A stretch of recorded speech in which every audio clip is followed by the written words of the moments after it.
आवाज़ और तस्वीर की दुनिया में SNN न्यूज़ के साथ मैं हूं शाहिद अजीज चिश्ती।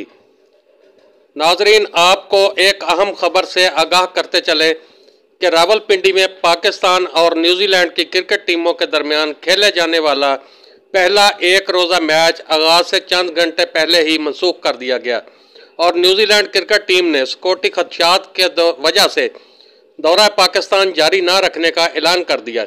पाकिस्तान क्रिकेट बोर्ड के इलामिया के मुताबिक पाकिस्तान और न्यूजीलैंड के दरमियान T20 सीरीज़ मुलतवी कर दी गई है और न्यूजीलैंड टीम ने सीरीज़ ना खेलने का यकतरफा फैसला किया है।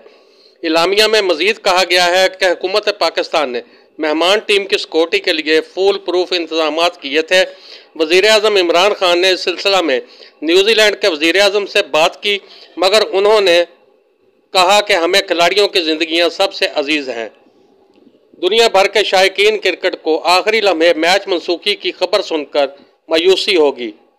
वाज़ेह रहे कि पाकिस्तान और न्यूजीलैंड की सीरीज़ मनसूख होने से पाकिस्तान क्रिकेट बोर्ड को नाकाबिले